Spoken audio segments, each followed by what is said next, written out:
विख्यात नाम तेरी लंका राम जय सिया राम।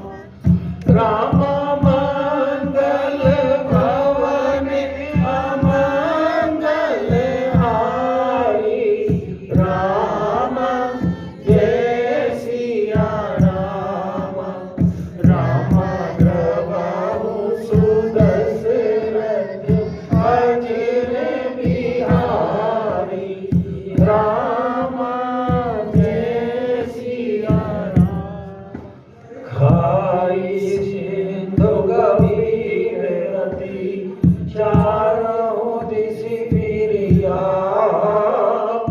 कनक कोट मणि खचित दृढ़ भरली न जाई बनाओ। हरि प्रेरित जेहि कलप जोई जादू दान पति होय। सुर पर राखी अतुल बल कल समेत बस सोई। सियापति राम जय जय राम मेरे प्रभु राम जय जय राम। करो कल्याण राजा राम।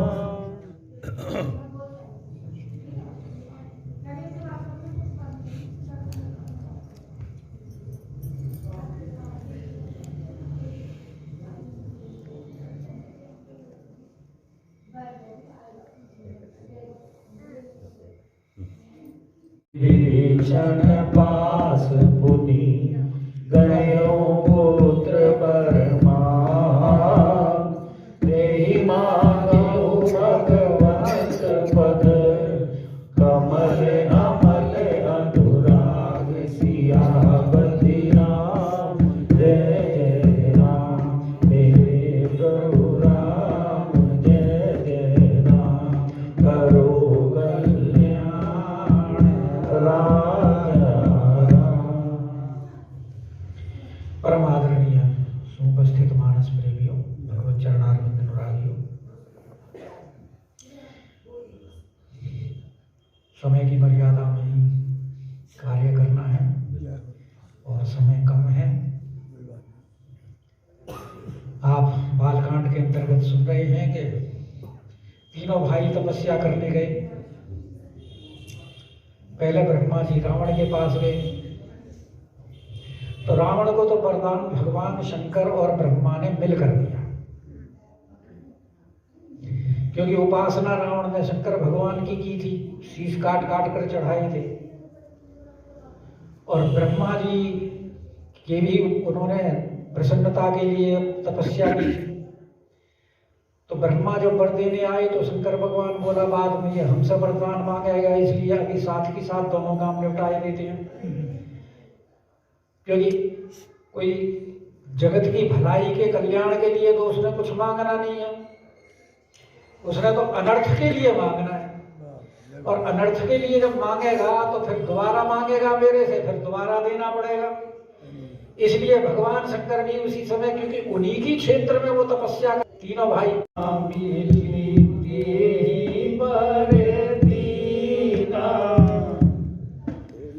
तो उसने जो वर मांगा था कि हम काहू के मरही न मारे।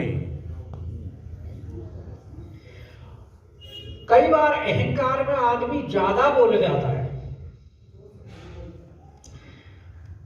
और ज्यादा बोलना घातक सिद्ध होता है। और यहां रावण के साथ भी ऐसे ही हुआ, क्योंकि इनके रावण और कुंभकर्ण दोनों के साथ सरस्वती के द्वारा छल कराया गया।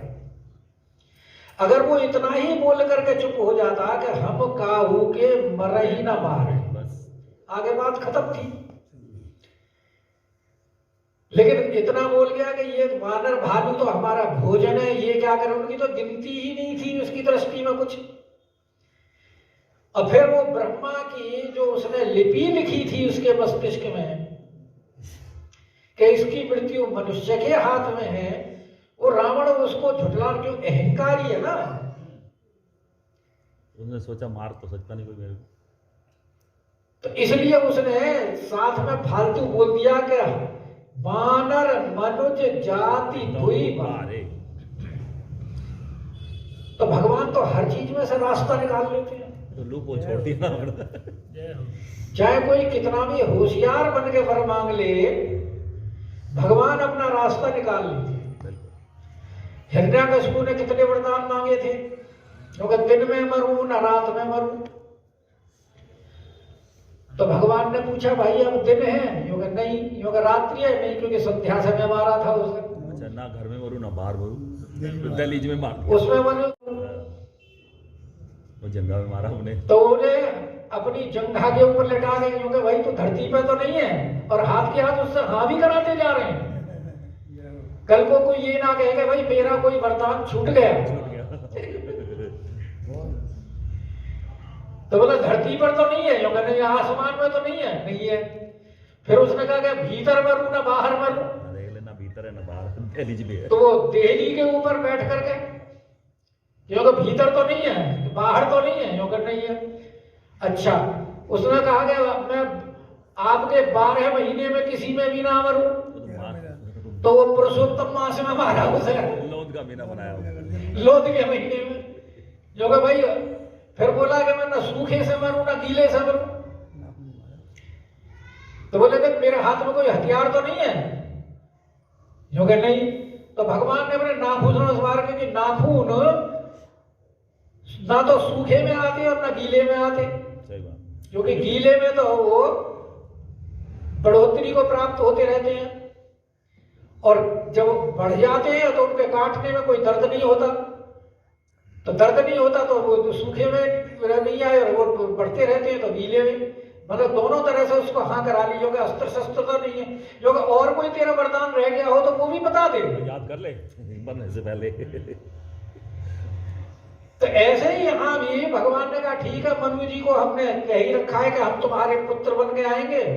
तो मनुज का अर्थ कल बताया था कि मनु के प्रीति के लिए उन्होंने जो अपने मनु को जो वरदान दिया था, उस वरदान को सिद्ध करने के लिए भगवान ने मनु के ही वंश में मनुष्य में जन्म लिया, और मनु की ही और मनुष्य करके वो ब्रह्मांड, और उसके बाद फिर कुंभकर्ण के पास गए।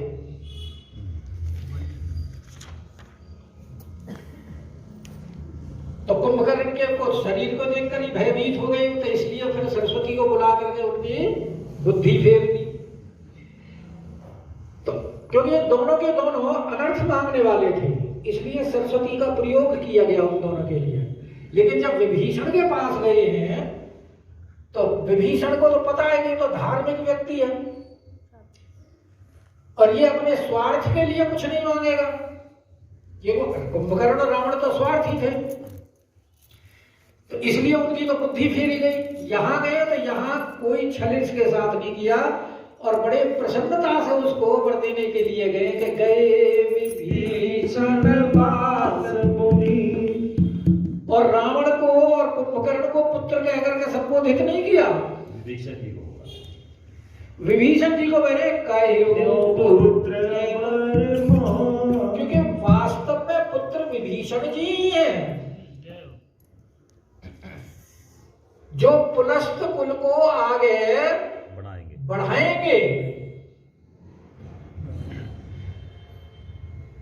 और पुत्र का अर्थ भी यही होता है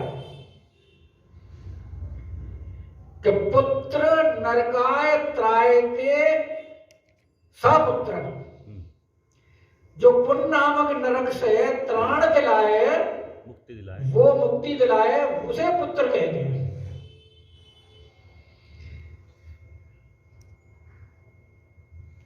इसीलिए और विभीषण जी ने मांगा भी यथार्थ, क्योंकि पहले भी वो कौन था, प्रताप भानु का मंत्री, और नाम भी उसका क्या था, धर्म। धर्म में उसकी रुचि थी।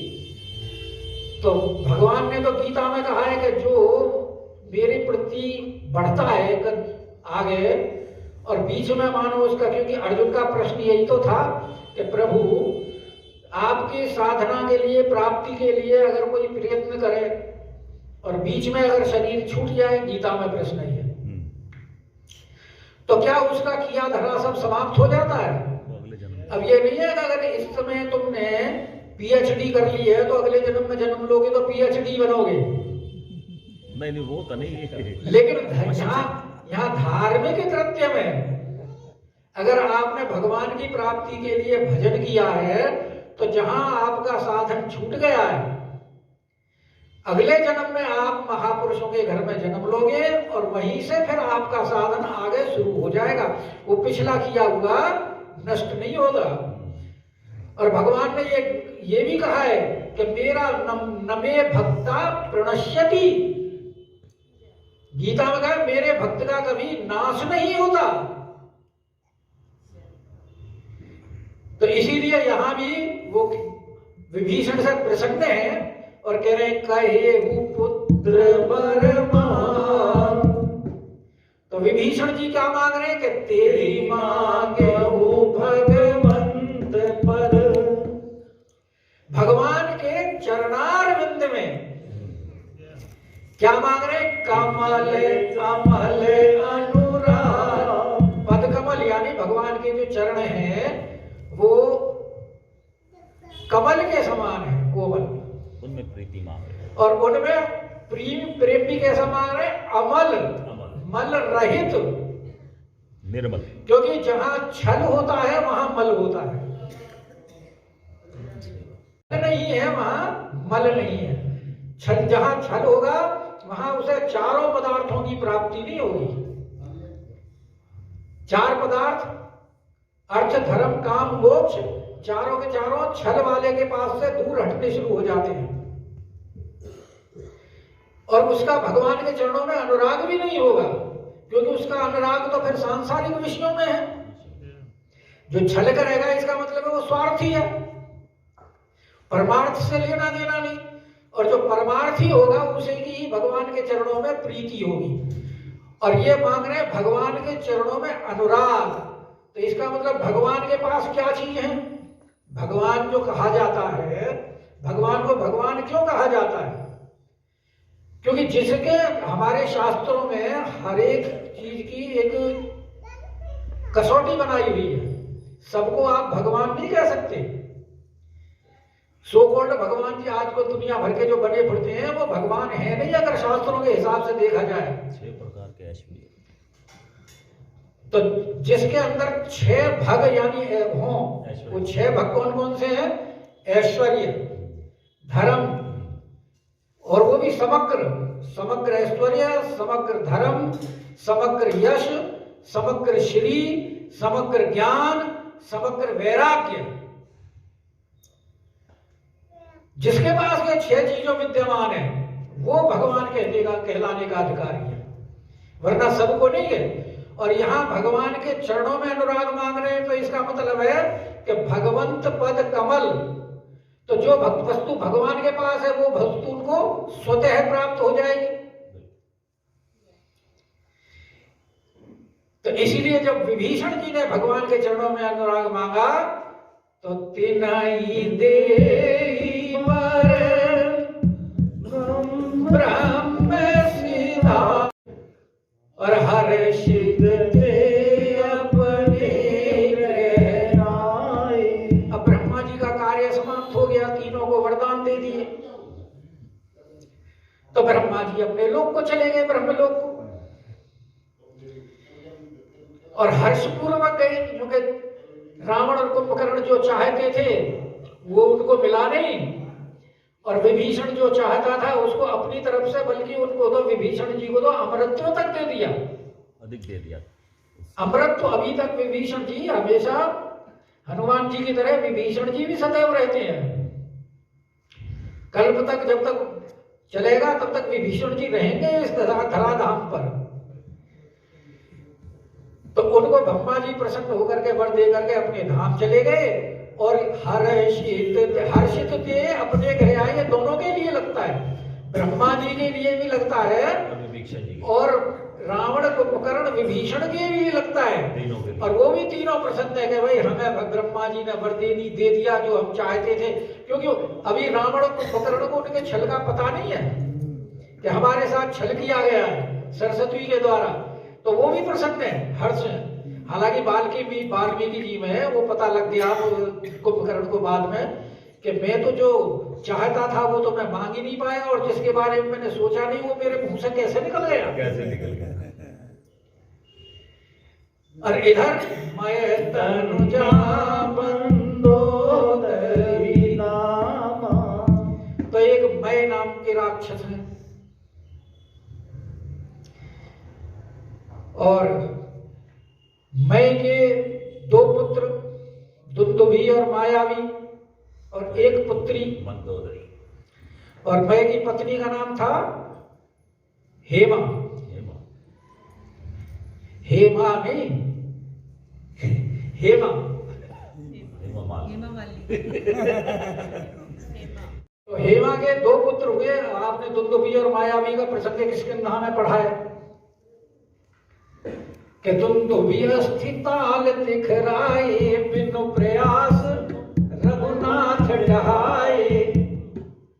तो दुंदुभी जब बाली से लड़ने आया था तो उसको बाली ने फेंक दिया था, और उसके वो अस्थियां जो थी वो पहाड़ लगा हुआ था, और वो 7 ताल के वृक्ष दिखाए, क्योंकि उसको सुग्रीव को विश्वास नहीं था ना कि भगवान बाली को मार भी पाएंगे। क्यों विश्वास नहीं था? तो बाली महाबल अति रणधीरा, तो भगवान बोले भाई ये महाबल इसके दिमाग में है तो इसको अपना अमित बल दिखाओ। तो वो परीक्षा के लिए जब ले गया दुंदुभी राक्षस के वो दिखाई अस्थियां, तो भगवान ने अंगूठे से जरा सी ठोकर दी और वो 7 योजन, कितना 100 योजन, बहुत दूर गया समझ लो। और 7 जो गोलाकार वृक्ष थे उनको एक ही बाण से उन्होंने बीत दिया। तो देखी अमित बल बाढ़ी प्रीति, और बाली बधव इन भई पर कीर्ति, और कीर्ति यानी विश्वास। तब विश्वास हुआ कि हाँ अब ये बाली को मार सकते हैं। तो उनके और उसके बाद में फिर माया भी आया, जिसमें वो बाली और वो भीषण गए थे, और वो बोला कि भाई यहाँ एक पखवाड़े तक मेरा इंतजार करना, और नहीं आओ तो मुझे मराद समझ लेना। और बेचारे ने 1 महीने इंतजार किया, पत्थर लगा के आ गया, और पत्थर लगा के आ गया। पर बाली जब आया तो बोला, तो राज करते हुए देखा, अच्छा तू मुझे मारना चाहता था राज के लिए। तभी तो राम जी से कहा, हर लीने सी सर पशु अरु नारी।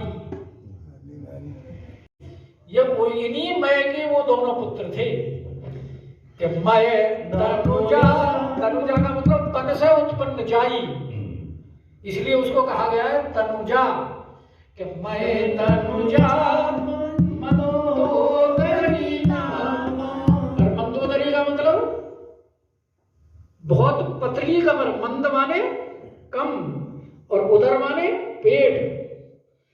तो ये भी एक स्त्रियों के सौंदर्य का लक्षण है कि जितनी कमर पतली हो।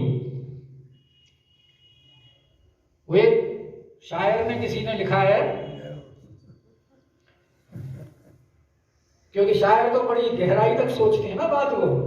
वो कहते हैं कि मगरिब ने खुर्दबी से कमर इनकी देख ली। इतनी पतली कमर है कि उसके लिए दूरबीन लगानी पड़ी, खुर्दबीन, और वो भी पश्चिम के लोगों ने। वरना तो मगरिब ने खुर्दबी से कमर इनकी देख ली, और मशरिक के शायरों का मजा किरकिरा हुआ। क्या बात है। वाह वाह वाह। और भाई शायर वो कहता है कि सुना है कि इनके कमर ही नहीं है,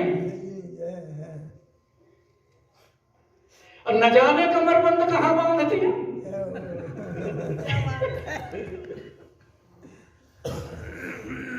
भाई तो समय ज्यादा हो गया, आप कमर पे चले गए ना। आज यही विराम कर देते। कमर पे क्यों चले गए आप? कभी तो आप रावण पे चले जाते हो, कभी आज मंदोदरी में चले। बोलिए राजा। रामचंद्र महाराज की जय। भाई ऐसा है, आजकल छूट का जमाना है, सेल का जमाना है, आपको पता ही है जी। छूट का जमाना है, सेल मिलती है ना, सेल आजकल सेल लग जाती है। तो भाई शनि इतवार की 2 दिन छुट्टी के साथ 1 दिन की और आपको छुट्टी दी जाती है कल की। हाँ कल।